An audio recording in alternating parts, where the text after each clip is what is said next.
you have a good look in the mirror, if you have a mirror, and then you do a good feel. And we usually suggest to women that they must do it once a month, usually just after their menstrual cycle. Now, a lot of texture. So the flat parts of the finger, and then it's like in a circular motion. But the issue here is that you cover the entire area where breast tissue is on the body. So it would be from underneath the clavicle to the sternum. Which is your 21st of October, and 10 days away from the end of the month. And this month it's very special. It's quite significant because we place a lot of focus in the media, and rightfully so, on breast cancer awareness. There's a full month dedicated to it, and we've dipped in and out. We've had various conversations. Last week we had a medical geneticist in studio talking around perhaps finding genetic causes or sort of genetic strands that'll serve as almost a precursor. If you understand your family history, if there's been incidents in the past of breast cancer, what are the likelihoods and so on. This morning I thought I'd talk specifically and get the team, in fact, to talk specifically around what these examinations are. And often this is where the wheels come off. We don't want to know what we don't want to know, and that stops us in many instances from finding out what's going on, which is why we've got the Pink Drive in studio with us this morning. Tenielle Karen heads up marketing and events for the Pink Drive, and also Ciska Van Straten. She's a registered nurse and midwife. Ladies, good morning. Good morning. Good morning. Welcome. Thank you so much for switching us on here at Hot Breakfast. So let's very quickly start with you as a nurse. I think let's get to the bottom of clinically what is going on. Let's talk about breast exams. When one does the self-examination, what are you doing and why are you doing it? Okay. Go. Right. The most important thing, the message that I would like to pass on to people is the biggest thing that you're looking for is change. You don't want to see change in your breast. So the first thing is you need to know your breasts, know what they look like, know what they feel like. And that's quite easy. Mm-hmm. When you get into the shower, when you get out of the shower, you have a good look in the mirror, if you have a mirror, and then you do a good feel. And we usually suggest to women that they must do it once a month, usually just after their menstrual cycle. Now, a lot of women don't have a cycle because they are on birth control or they've stopped having their cycles because of age. So then you just choose a random date. And once a month, you just have a good look. You look for any change in shape, symmetry, the way your nipples are either pointing in a certain direction or now suddenly in a different, whether they've become inverted, whether there's any changes to the skin color or texture, puckering, and obviously any obvious lump. And so we'll get to the lumps in a moment. What would the change almost indicate to you? Because change is inevitable. Just as you get older, shape changes. As you say, symmetry might change. Position on the body might change. Yes. So they are the normal ravages of time. Yes. And I mean, that's not something to be concerned about. That's normal, right? Absolutely. Oh, Aiden, you're so on top of it. Yeah. So this would be asymmetrically usually, because it would be extremely unlikely that suddenly you have the exact same lesion or tumor growing in both breasts in exactly the same size. So asymmetry is one of your things. And changes that are not, like you say, associated with normal changes in size and symmetry. So, puckering of the skin in a certain area on one breast. Often women have changes during their monthly cycle. But if that is cyclical and routine, every month you get pain, a little bit of pain on the outer quadrants and a little bit of lumpiness, and then after your menstrual period it's gone.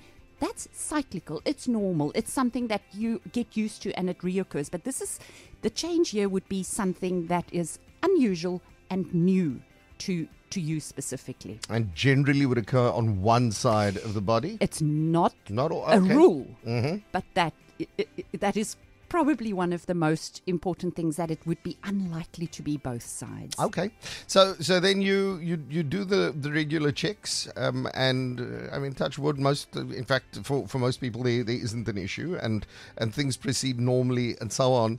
How does one check though for lumps? Is there a specific technique, just as part of the overall check, that needs to happen? Yeah. So sorry, I just want to quickly say two more things. Okay. Yeah. So discharge from a nipple is also one of the signs, and it again is usually going to be either just on the one side, very unlikely on both, and it's usually a spontaneous discharge that you would be worried about. And I'm getting to the In fact, just on the discharge, in the interviews I've done over the years with men who have presented with breast cancer, they say that's their first indication. Could be that there was something wrong. Could be. Yeah. Yes, and we can talk about men when you steer me in that direction. You're my boss today. Yeah. Yes. So, pain, I just wanted to mention that because it did come up now. Pain is very often the last or the least leading cause to discovering breast cancer. So very often these tumors or lesions are not painful. And that is partly why it is, often undetected. So a lot of the time women present with pain, and there's many other reasons for it to be painful. I'm not saying breast cancer can't be painful, but it's usually generally it isn't. Yeah. And I suppose that's why in many cases, sadly, it's discovered that late, because you might feel a lump in your but there's no pain, so it's okay. Exactly. I mean, it'll go away. Yeah. It's muscle. It's a bit of a knot. It's whatever. And probably it's easier to explain it away. Yeah. In dealing with it than actually confronting the reality that there might be a problem. Yes, because we respond well to pain. Yeah. We think pain, problem, you know? Yeah. So just to get back to your question about how. So it's very important that we use the flat part of our hand, the pads of your fingers, instead of taking your fingers like you're picking up a pebble. Yeah. All right? Because then you are going to feel all sorts of things. The breast tissue is... it's got texture. So the flat parts of the finger, and then it's like in a circular motion. But the issue here is that you cover the entire area where breast tissue is on the body. So it would be from underneath the clavicle to the sternum, breastbone. Which is your breastbone in the middle, And then all the way down to around about the area of the fourth or fifth rib, and then under into the armpit. So it's got the breast tissue has this axillary tail. So whether you choose to go in a circular spiral shape, or whether you do a grid form, or the spikes of the rays of the sun, the point is just cover all the of entire area. And if you have extremely tiny breasts, don't just feel where you've got your little breast. Feel that entire area, and that then goes for men as well. It's the same area that they would feel, and I mean it's quick and easy. In the shower with soap, arm up in the air so that you could get nicely in under that axillary tail, flat parts of the hand, and then if you find something, go and have it checked out. Have it seen to. Is there clinical evidence pointing to breast cancer presenting more often in a specific part of the breast? Is it more often sort of under the armpit? Is it on the almost the visible part of the breast, or underneath the breast? You know what, Aidan? As far as I've read and seen, often people comment on upper outer quadrant, but it could be ductal, it could be deep under inside, and that brings me to just mentioning dense breast tissue. That is one of the biggest problems, because people are very different, and some people have much more of a fatty component, but if the actual breast tissue is quite dense, it is going to be particularly hard for a person to feel it. So your clinical exam is not foolproof. It doesn't mean if I do not feel any lumps or bumps, and you said you still want to talk about lumps and bumps, that you're in the clear. And that's why we do other screening as well. All right. Speaking of screening, we've got the team getting checked out. So what is it that you're going to do with Tara and Anika this morning? So first of all, I'll speak to Tara and Anika, find out how old they are. They look very young. And what their family histories are. I heard you mention that as well in your intro, because that is crucial. It depends a lot on your risk screen as an individual what your mode of investigations will be going forward. In South Africa at the moment, and with Pink Drive, we suggest your first mammogram at the age of 40. But if there are screening tools that are used by community clinics and by GPs, IBIS is one of them, and I can't remember, it's a nice abbreviation, I'm terrible with abbreviations, but it's screening tools that ask a lot of questions which could put a person in a higher risk category. Yes, I can see you want to say something. I do. I want to know why 40, because obviously we've heard stories of people getting breast cancer at younger ages. Yes, so 40, if you look at the broad statistics of breast cancer, the median age of breast cancer is the age of 62. So, yes. So it's a later in life occurrence. It's a later in life. That's median. It doesn't mean people below that don't get it, right? The higher risk of the premenopausal people are very often, it can be random, but that is more linked to your genetic component. And so the people who have the genetic component, family members with related cancers like pancreatic cancer, ovarian cancer, testicular cancer, and then history of breast cancer, they will have much more regular screening. But your general population, people who do not have family members with premenopausal exposure to breast cancer or diagnosis of breast cancer, and people with family members with those known related cancers, protocols currently is safe to start at 40. And if you look at the sorry, Tara. Oh, no, I'm listening. So you can have it before 40. It's got nothing to do with the composition of your breast. I don't understand what you mean, the composition. I thought we couldn't have it before 40 just because breasts change and maybe breast density had something to do with it. No. But you're saying you can have it before. Oh, definitely. Okay. Yeah, because we've got a lot of risk factors as well, things that influence. Nothing causes it per se. That's what one of our Pink Drive, it's like taking the blame off people, but there are a lot of causative factors, and alcohol consumption and obesity, and then, exposure to exogenous hormones are some of the contributing factors.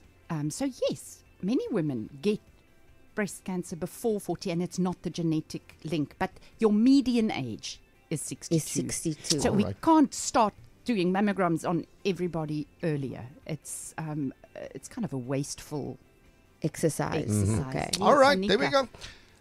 I have a question. So when a woman is nursing, would the mammogram then be a different experience? Because then obviously there's milk in the breast. So could you still conduct a mammogram when a woman is nursing, or would it be the same protocol?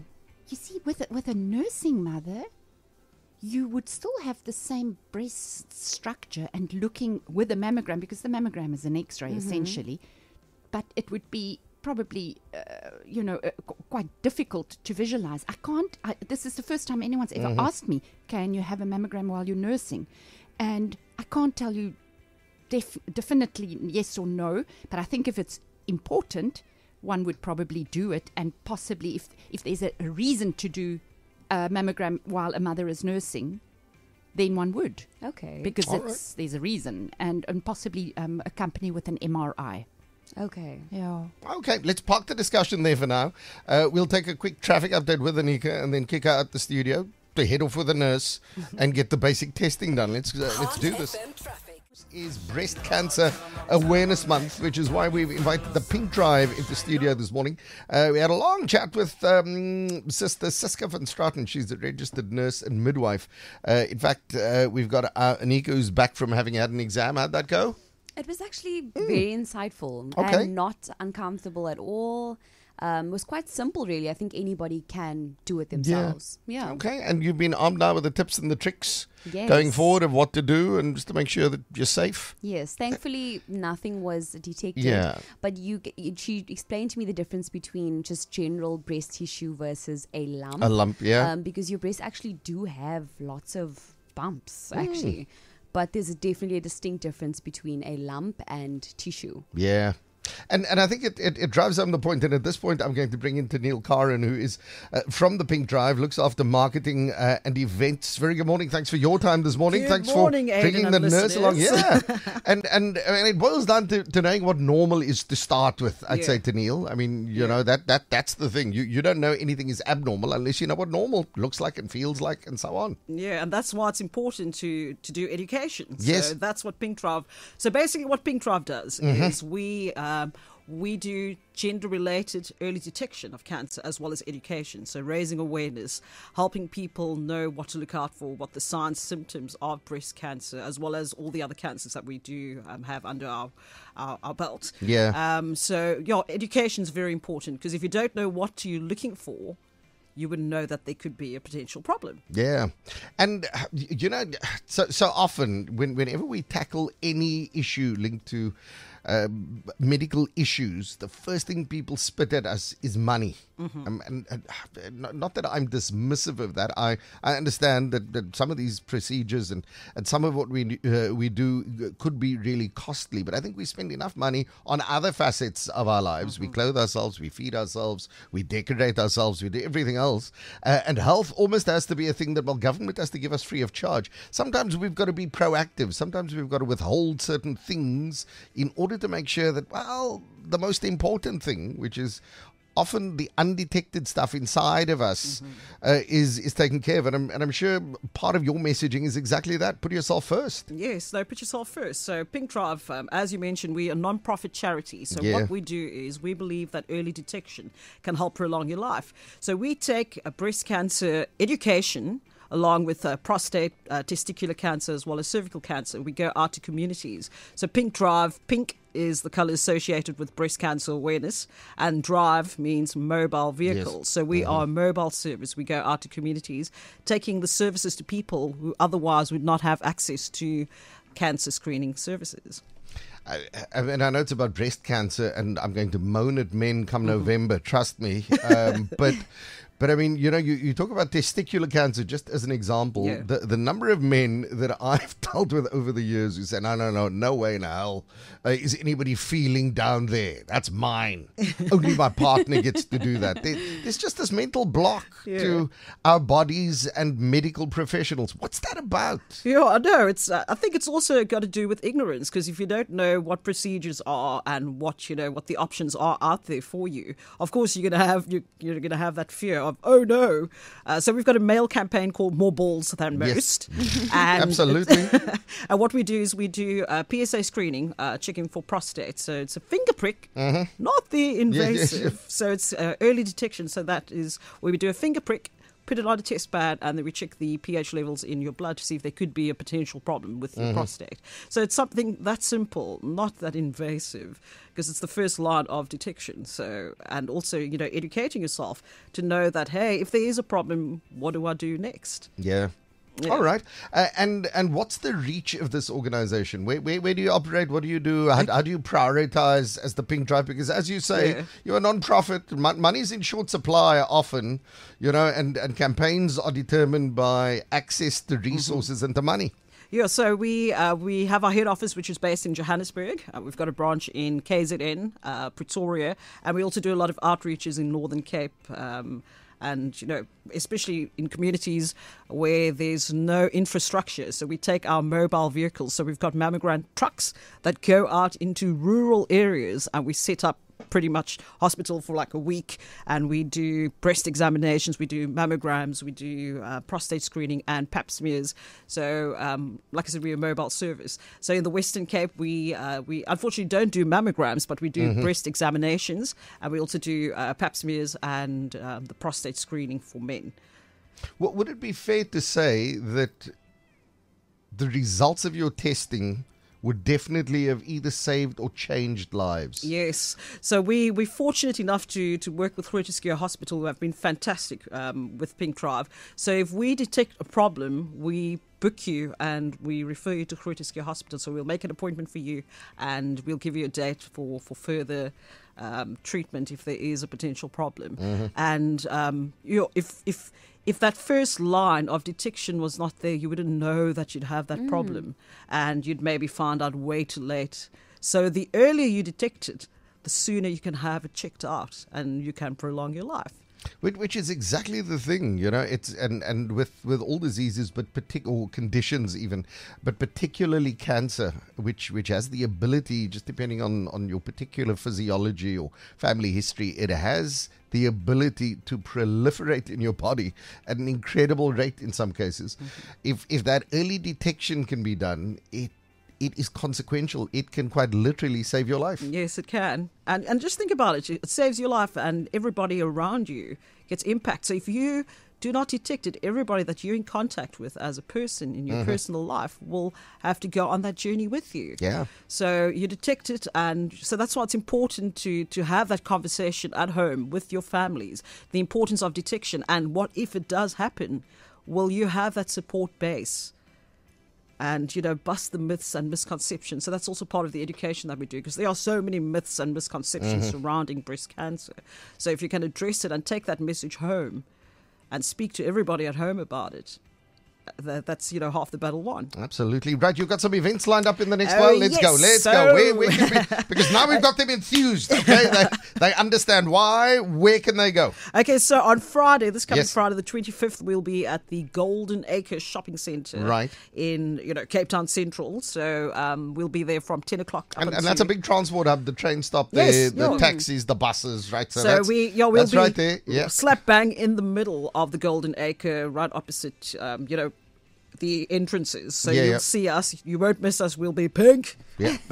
A massive pink van. Massive pink. So you'll find us over there and come for a breast examination. We're also doing prostate screening for men. So if you want to have a PSA test for men, come through to the Golden Acre. That's this Friday the 25th from 10 until 2:30, 3 o'clock. Okay, so just to give you an idea, Tara left here 6 minutes ago, 7 minutes ago, if that. I see she and the nurse are back. We'll find out how it went. I don't need the results. Your medical history, that, or your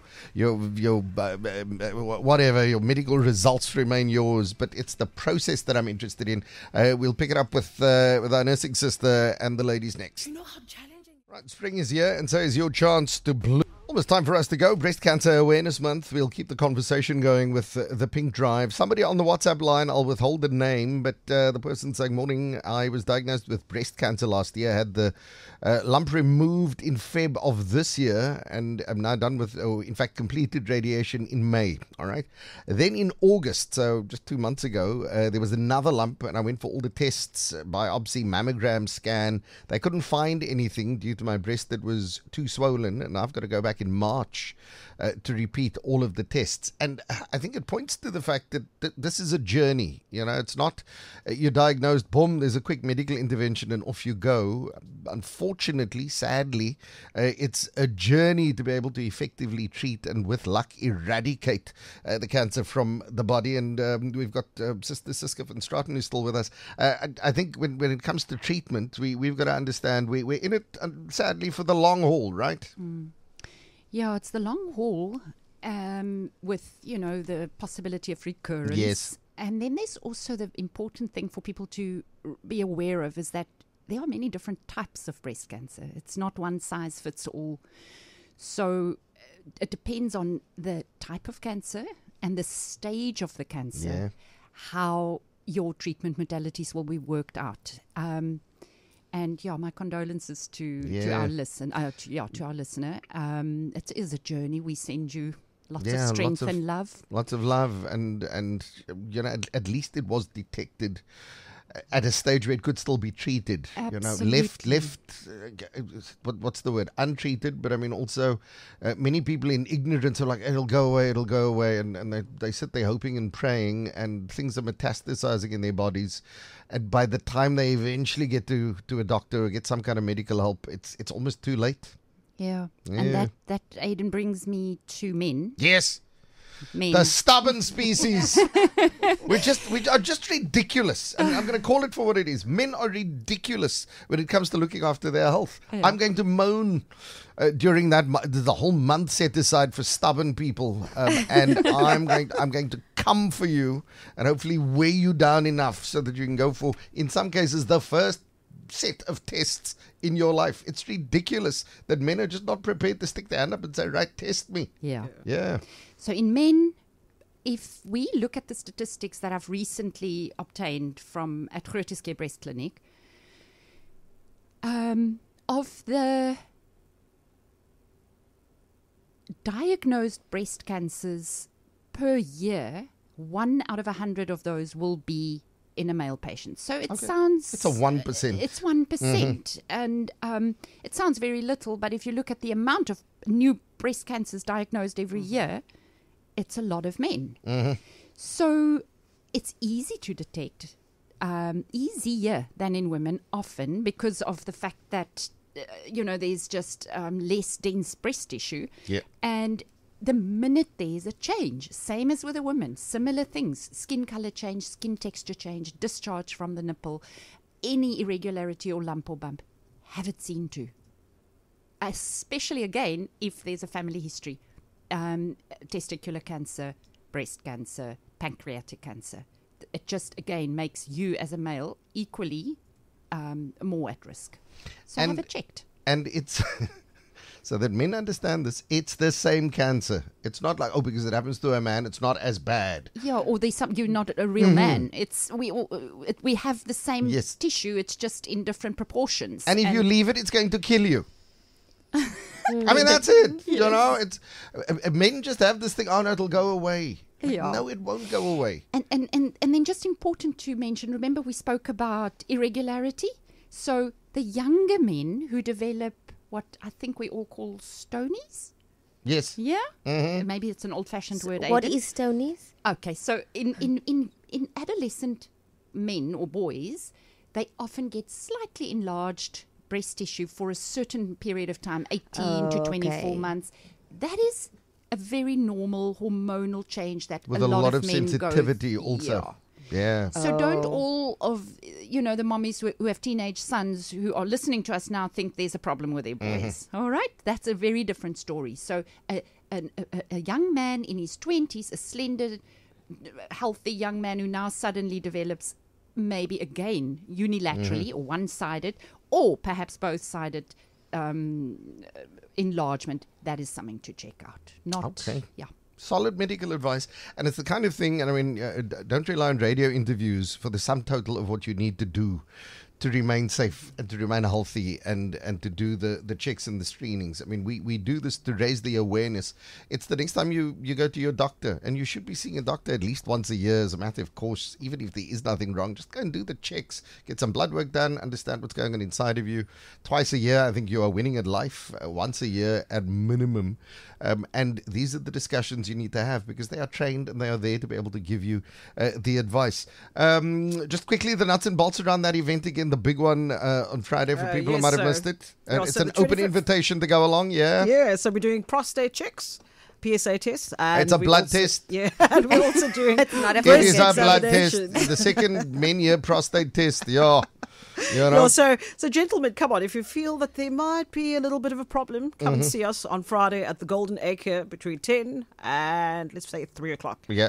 And come and have a breast examination and a prostate check. Absolutely.